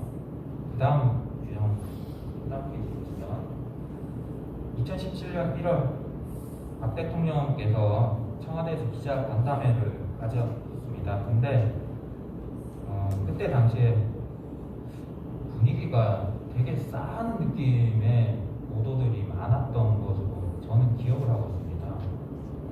그게 분위기가 어땠는지 뭐 각각 받아들이는 분들마다 다를 수는 있기는 한데 여론이 과연 그렇게 좋았었나? 이게 신뢰가 어떻게 보면 일부 상실된 상황에서 이제 그런 부분만 이루어지다 보니까 좀 뭐가 좀 소통이 안 되고 있다는 그런 느낌들이 좀 있었던 상황이었습니다. 그리고 2월 달에 2월 26일 날 박 대통령께서 탄핵 심판 최종 결론에 수석 의사까지 이제 전달하고 그리고 특검에서 박 대통령 대면 조사 무산이 됐다 이런 보도들이 좀 공론화되면서 국민들에게 비춰지는 그런 부분들은 아 대통령께서 왜 소통을 안 하지라는 그런 인식들이 계속해서 좀 비춰지는 그런 부분들이 있었습니다. 물론 이 부분에 대해서는 언론들이 왜 이렇게 자극적으로 했는가에 대해서는 충분히 비판할 수 있고 어떻게 보면 그 여론을 왜곡하고 조작하고 했던 부분에 대해서는 충분히 언론들이 책임이 크다라는 부분에 대해서는 저도 반론하지 않습니다. 다만 아쉬웠던 부분에 대해서 저는 말씀을 드리고 싶은 부분입니다. 이게 박 전 대통령께서 이런 1년의 시기 동안 박 전 대통령이 대통령 되시기 전에 모습과는 좀 약간 다른 부분이기 때문에 그 부분을 말씀드리고자 하는 부분입니다. 박 전 대통령께서 대통령 하시기 전에 그 선거 과정에 그 얼굴에 테러 당하신 적 다들 기억하고 계실 겁니다. 대전은요라고 했을 때 그때 그 본인께서 이제 몸이 성하시지 않으심에도 불구하고 대전 상황은 어떻습니까? 이렇게 어떻게 보면 지지자들 혹은 국민들을 위해서 소통을 하려고 하는 아니면 리더로서 책임을 지려고 하는 그런 모습을 보이셨다면 아마 반전의 여지가 크지 않았을까. 오히려 대통령께서 이 3개월간의 헌법 재판 과정에서 저는 차라리 대통령이 면박당하시는 모습이라도 국민들 앞에서 한번 보여주셨다면 박 전 대통령에 대한 애정이 많았던 당시에 국민들의 심정으로는 이 지지율 변화가 급격하게 좀 일어나지 않았을까. 그렇다라고 한다면 헌법재판소에서 과연 이 지지율까지 무시를 하고 임용 결정 한 분이라도 반대하는 사람이 없었을까? 결론은 아마 일부라도 좀 달라지지 않았을까 하는 그런 아쉬움이 있는 부분이 있긴 합니다. 뒤에 탄핵 판례 내용을 일부 좀 더 구체적으로 한번 보겠습니다. 언론 보도가 이제 문제 최순실 사건에 대해서 7월달부터 문제 제기를 하죠. 그리고 10월 24일 JTBC 태블릿 PC가 나오면서 국정 개입 언론 보도가 본격화됩니다. 그리고 나서 이제 박 대통령께서 이제 16년 10월 25일 날 대국민 담화 최순실 씨는 뭐 도와줄 인연이었다 뭐 이런 여러 가지 말씀들을 하시죠. 그리고 16년 11월 3일 날 최서원 씨가 구속됩니다. 구속되고 그 다음 날 11월 4일 날 2차 대국민 담화를 해서 책임을 져야 할 일이 있으면 박 전 대통령께서도 모든 책임을 질 각오가 되어 있다 이런 말씀으로 어쨌든 이때까지는 어느 정도 그 소통을 하려고 하시는 모습을 많이 보이십니다. 그 다음 페이지 보시면 근데 반면 11월 16일부터 이제 안종범 수석 비서관 또 이게 기소당하고 정호성 이분도 문제가 되어서 구속되고 11월 14일부터 이제 탄핵 소추안 의결들이 있음에도 불구하고 좀 아쉬웠던 부분은 그 대통령께서 11월 29일에서야 이제 3차 대국민 담화를 통해서 대통령직에 물러날 수도 있다라는 의사를 밝히시는데 이 국회에서 11월 14일 날 여부가 이제 논의가 된다라고 한다면 대통령이라고 하시면 국회에 언제든지 내가 그 출석해서 구체적인 이야기를 하고 잘못된 부분에 대해서는 좀 사과를 드린다라든지 아니면 여러 뭐 매체를 통해서라도 좀 언론에 자주 노출을 하시면서 좀 소통을 하려고 하는 모습이 좀 있었으면 아마 조금 분위기가 조금이라도 좀 반전이 될 수 있지 않았을까라는 아쉬움이 있는 부분입니다. 그리고 뒷페이지 탄핵 판례 다시 또 보겠습니다. 적법 요건 부분에 대한 부분인데 소추 의결서에 기재되지 아니한 부분을 대상으로 삼을 수는 없으나 이 소추 의결서의 위반을 주장하는 법규정 판단에 관해서는 헌법재판소가 원칙적으로 구속을 받지 않습니다. 재판소이기 때문에 법규정의 해석은 헌법재판소이든 일반 법원이든 판사님들이 할 수 있는 재량적인 부분입니다. 거의 전적으로 헌법재판소의 판단에 달려있다라는 부분은 헌법재판소 재판관들이 충분히 할 수 있었던 이야기이기도 하고 더군다나 적법 요건 부분에 좀 포커스를 맞춰서 이제 충분히 다툴 수 있는 여지도 있기도 했겠지만 그보다는 이 소추 사유 부분에서 이제 정리가 안 되는 부분은 이러이러합니다라고 하면서 조금 그 변호인단 쪽에서 이 소추 사유 중에 일부는 쳐낼 거는 쳐내고 그냥 포커스 맞춰서 좀 줄일 부분은 줄여서 이 부분만 우리 논합시다라고 하는 전략도 있지 않았을까라는 부분이 좀 아쉬움이 남는 부분이기도 합니다. 뒷페이지 넘어가면 14페이지 부분에 이제 그 부분도 탄핵 판례에서 그런 이야기가 나오는데요. 탄핵 소추하기 전에 소추 사유에 대해서 충분히 조사하는 게 바람직하고 이게 적법 절차에 반하면 위반되는 부분이 충분히 있을 수 있다 국회 내에서. 하지만 헌법재판소가 이제 바라보는 관점은 국회 의사의 자유권은 권력 분립 원칙상 존중돼야 되기 때문에 이런 탄핵 소추 의결 당시에 국회의원 3분의 2 이상이 넘는 의원들이 소추 의결서를 냈는데 그 내용을 쳐낼 수가 없습니다. 헌법재판소 입장에서는. 왜냐? 정당성 부분에서 논란이 발생할 수밖에 없고 설사 그런 부분이 있다라고 하더라도 당시에 만약에 여론 지지율이 박 전 대통령한테 높았다고 한다면 오히려 헌법재판소에서 이거 문제가 될 수 있기 때문에 우리 쳐내겠습니다라고 할 수 있었던 반면 그게 아니라 당시에 지지율이 5%대이다 보니 이게 뭐 왜곡이 됐든 안 됐든 간에 5%이다 보니 헌법재판소마저도 이거를 그 다수의 3분의 2 이상의 국회의원들이 소추 의결을 했던 부분을 쳐내기에는 좀 부담스러운 사정이었다라는 거를 탄핵 재판의 판결문에서 이렇게 좀 우회적으로 설치한 거 아닌가라고 저는 보여집니다. 15페이지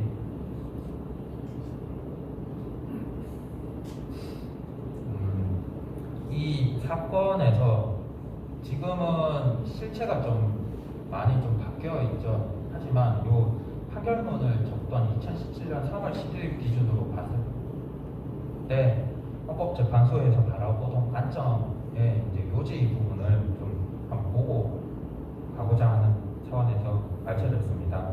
당시 문고리 3인방이라고 하는 언론에서 계속 비춰지는 이상한 이 소통이 안 되는 그런 창구가 있다더라 그런 내용이 나오고 그리고 최순실 씨 이야기가 나오죠. 최서원이 사적으로 만나는데 각종 편의를 제공한다더라 이런 이야기들이 당시 언론에서 계속 비춰지고 있었던 상황입니다. 그리고 그 최서원이 의견을 받았는지 안 받았는지 TBC의 태블릿 PC 이야기입니다. 그런 사정이 있는 가운데 헌법재판소는 아까 말씀드렸듯이 빨리 국정 공백을 줄이기 위해서 판결을 빨리 할 수밖에 없었던 사정에서 뒷페이지 11페이지로 넘어가시면 그 최순실 씨, 최서원 씨가 뭐 이게 연설문을 받았는지 안 받았는지 뭐 그런 이야기들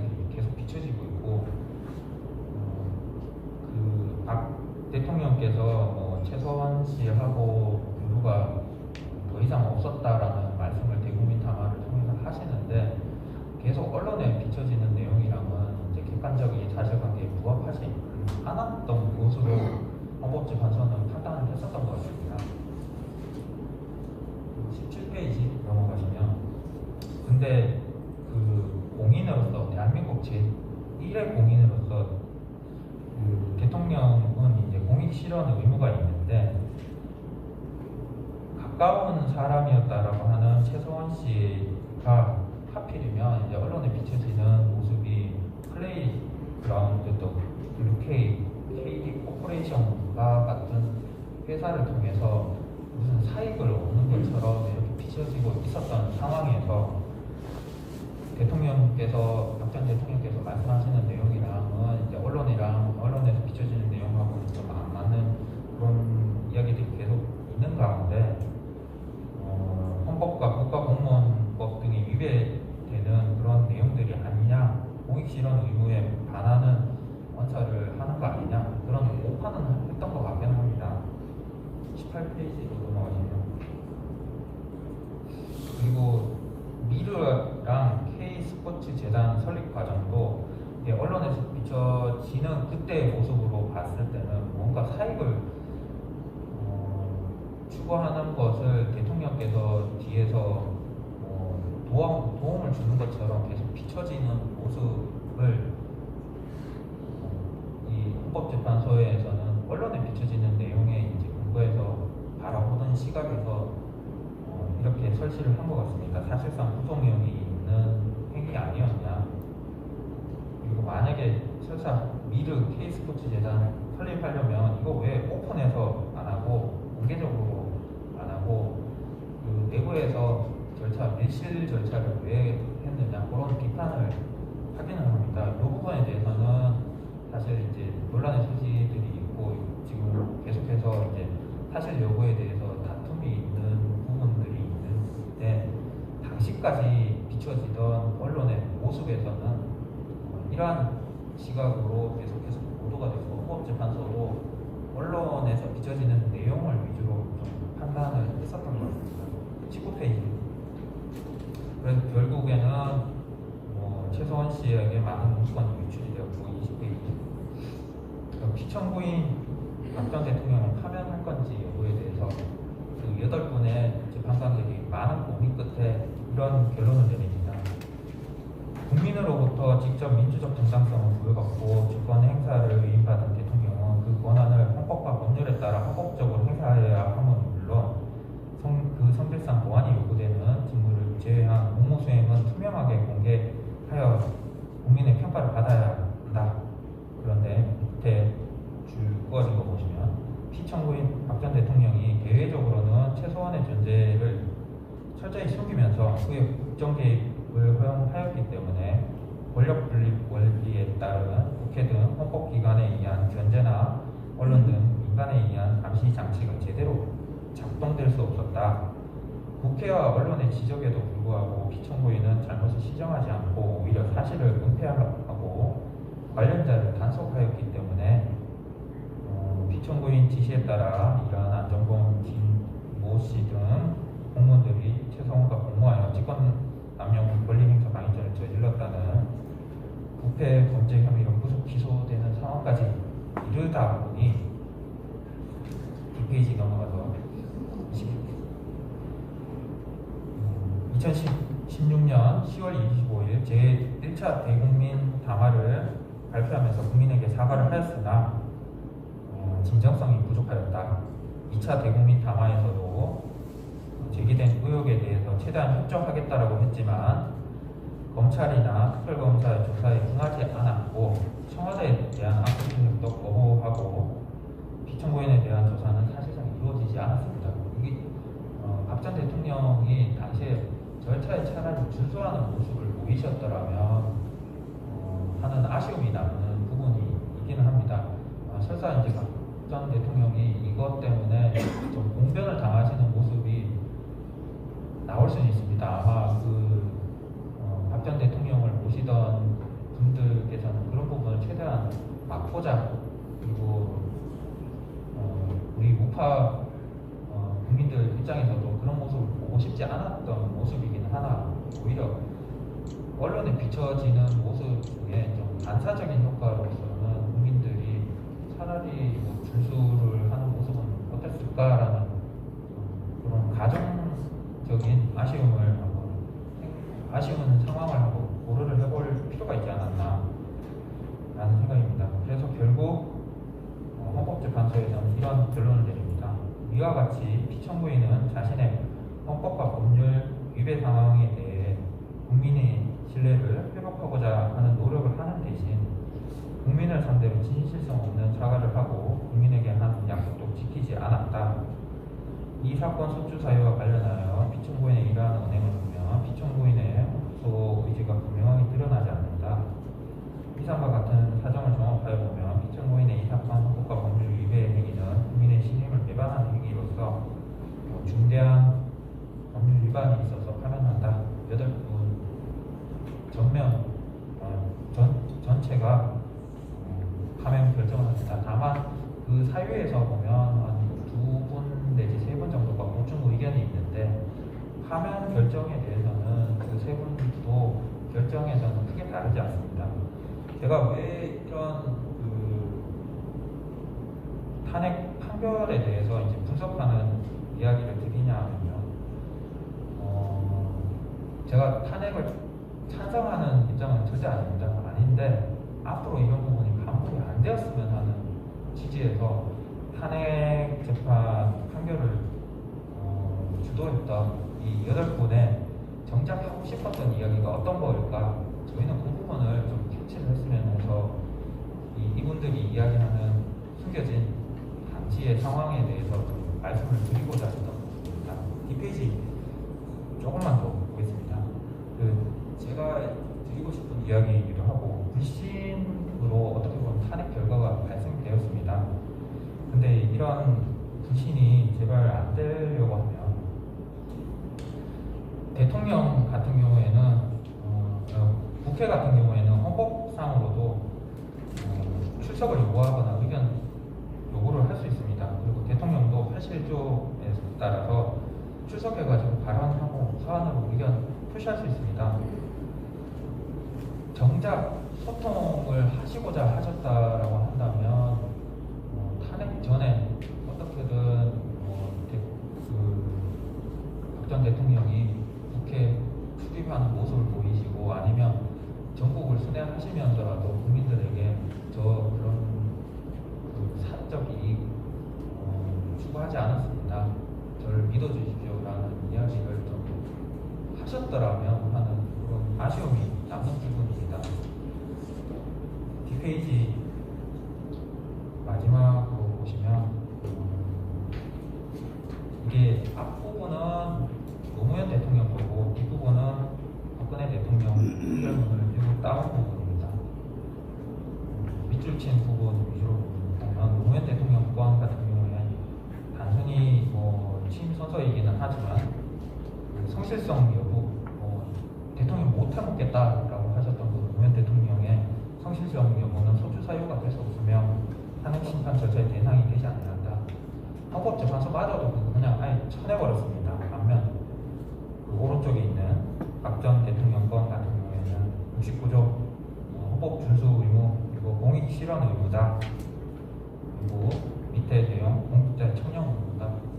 똑같은 규정임에도 불구하고 노무현 대통령 건은 아예 쳐내버린 반면 오른쪽에 보여진 박 전 대통령 건 같은 경우에는 실체적인 판단을 어느 정도 했습니다.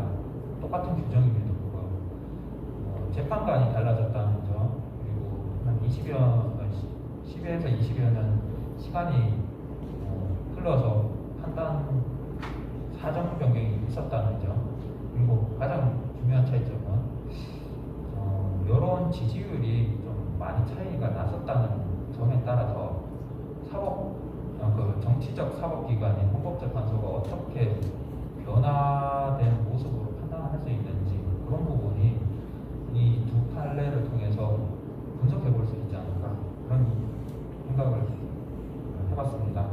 결국 저희가 우파 정권이 대통령 다시 가져온다라고 하더라도 혹시나 좌파 쪽에서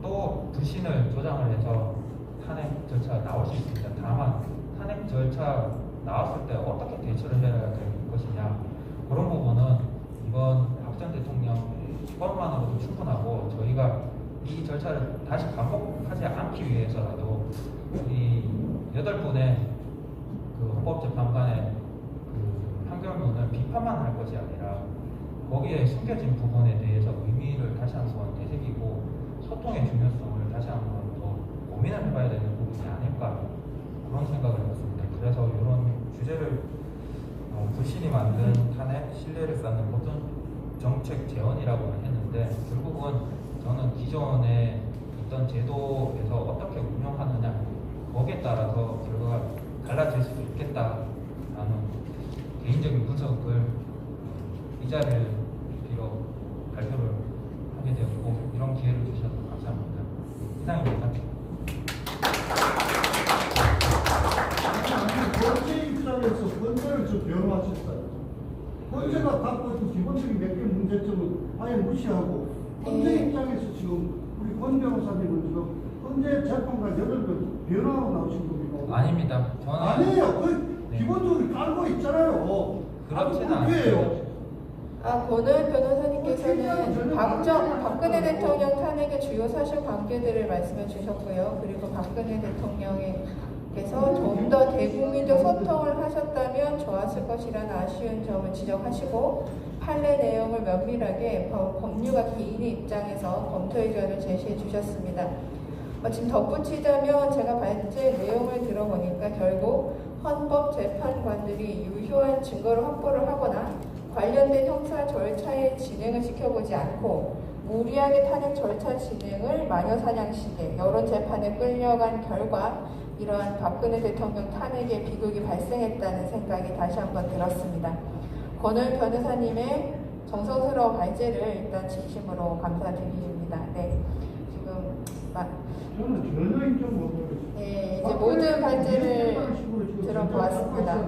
오늘의 세미나는 박근혜 대통령의 탄핵의 정치공학적인 숲의 모습과 구체적인 일정 내지 판례 부분을 정리해본 소중한 시간이었습니다. 오늘의 발제 영상은 자료로 남아서 향후 큰 역할을 할 수 있으리라고 생각을 합니다.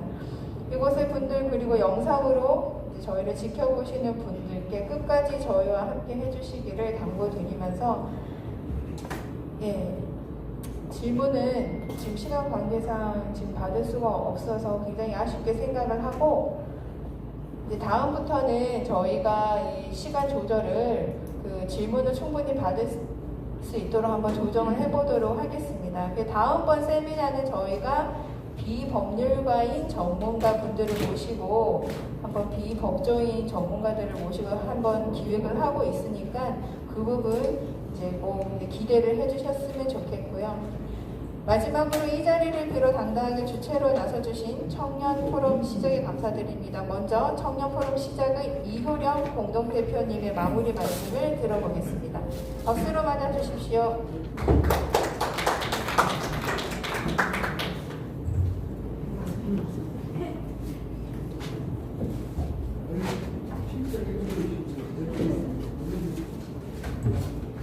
끝까지 함께 해주신 여러분들께 너무 감사드립니다. 이번에 저희 세미나가 코로나 관계도 있고 그리고 다른 여러 사정으로 적극적인 초청을 드리지 못했는데도 불구하고 관심을 가져주신 점에 정말 다시 한번 감사 인사를 드립니다. 이번에 8.15 특사로 박근혜 대통령님께서 나오신다, 이런 한간의 이야기들이 돈 적이 있습니다. 그 얘기를 처음 들었을 때 당연히 진작 나오셔야 했을 분인데, 여러분들께서도 저희 세미나를 계속 보시다 보면 법제적으로도 참 그렇고 잘못된 부분이 하나도 없다는 거, 그리고 여론에 선동되어서 굉장히 많은 부분이 왜곡되고 부풀려 있다는 거, 그 부분을 아시고 계시리라 믿습니다. 네, 그래서 진작 나오셔야 했을 분인데 이제 특별 사면으로 나오신다라는 얘기에 설레는 제 자신이 조금은 미워지기도 했습니다. 결국 무산이 되었고 국민적 정서가 어쩌고 저쩌고 이러면서 아직도 비슷한 이야기를 하고 있는데, 저희가 앞으로의 차기 대선에서 정권이 교체되고 저희 범우파 진영에서 이제 대통령이 다시 나오게 된다면, 대통령이 배출이 된다면 이런 아픔을 두 번 다시 겪지 않도록 저희 청년포럼 시작과 그리고 다른 단체들 모두 함께 계속 세미나를 열고 국민들과 함께 돌아보는 시간을 갖도록 하겠습니다. 함께 해주셔서 너무나 감사하고요. 마지막으로 저희 청년포럼 시작 공동대표 오상정 단장님을 모셔보도록 하겠습니다. 감사합니다, 여러분.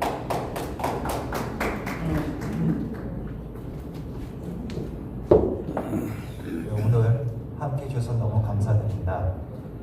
지금 저희가 그 장소 섭외하기가 정말 힘들었었습니다. 그리고 지금 오늘 참석하신 분들 중에 보면 오늘 여기 현장에 나오신 분이 많지 않아서 왜 이러나 싶으셨을 텐데, 제가 전혀 누구에게 좀 오시라는 얘기라든지 이런 걸 전혀 하지 않았습니다. 왜 그러냐면 지금 만에 하나 여기 확진 잘하고 하는 상황이 벌어지면 여기 변호사님들과 재판 기일과 관련되어 있는 분들의 모든 일정이 2주 동안 중단이 되기 때문에 만에 하나의 입장을 제가 생각을 안 할 수가 없어서 지금 이 방송을 보고 계시는 분들, 그리고 지금 우리 여기 그 유튜브 대표님들에게 녹화되어 있는 부분을 제가 그 제공을 받아서 그걸 편집해서 각 유튜브 대표님들에게 제공하는 방향으로, 그리고 또 저희가 지금 매달 계획을 하고 있기 때문에 지금 당장 여기서 많은 분들이 참석하신 것보다는 우리가 온라인상으로 우리가 지금 법조인들이 이 공론화를 왜 하는지를 알려드리는 게 훨씬 효과적일 것 같아서 제가 방향을 그렇게 잡았습니다. 그리고 오늘 처음부터 좀 매끄럽지 않은 거에 대해서 오늘 여기 음향이나 이런 부분이 담당자가 오늘 휴가라고 합니다. 그래서 비전문가들이 붙어서 아무리 봐도 잘 안 됐었는데 그나마 중간에 좀 나아져서 다행입니다. 그리고 지금 우리가 1회, 2회를 했던 그 변호사님들, 그 이제 한숙훈 교수님을 필두로 해서 여러 변호사님들이 말씀하신 그 내용을 저희가 그 책자로 만들어서 지금 만부를 오늘 나왔습니다. 그래서 다음 주부터는 저희가 주문을 받아서 여러분들이 이 책을 가지고, 그리고 왜 박근혜 대통령이 사기 탄핵을 당했고 어쩌면 우리들이 말할 수 있는 사법부 반란 사건이라고도 할 수 있는, 입법부의 반란 사건이라고 할 수 있는 그 문제를 아마 여러분들이 법률적으로 세세히 볼 수 있는 그런 핵심 내용만 책으로 만들었습니다. 그리고 오늘 함께 해주신 구상진 변호사님과 권호연 변호사님, 이분들의 내용은 또 다음에 저희가 또 다시 이렇게 취합을 해서 다시 한번 더 책자로 만들도록 하겠습니다. 오늘 함께 해주셔서 너무 감사드립니다. 변호사님.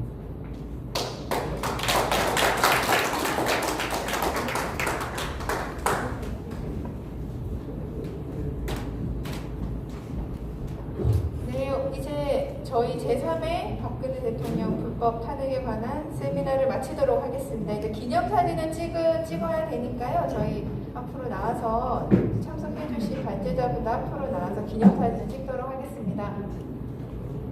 네, 세 분 모시고 나와주시죠.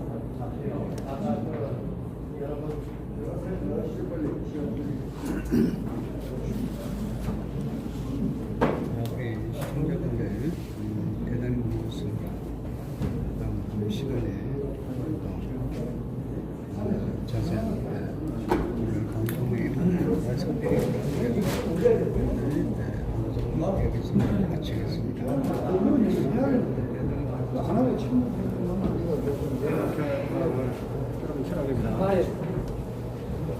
제3회 근데 아까 저 뒤에서 박근혜 대통령 불법 탄핵에 대한 목표 세미나 제3회 세미나가 이제 마쳤습니다.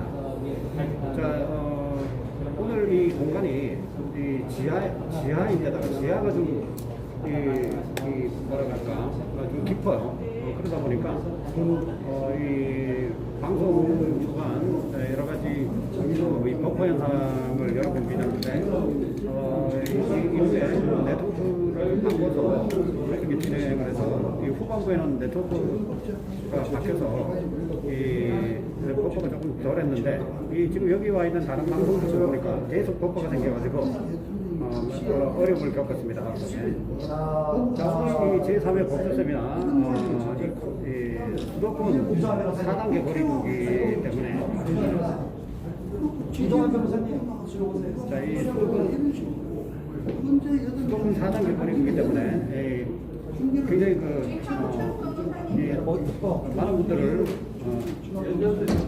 초청을 하지 못하는 잠시 보십시오.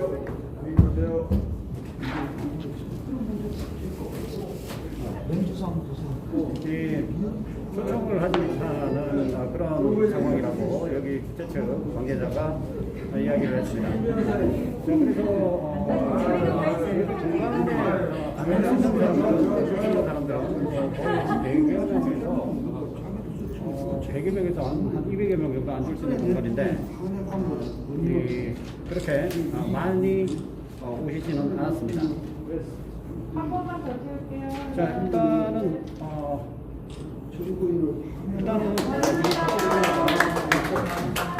논란이 될 만한 그런 내용으로 나왔지만 이 발전의 선생님들이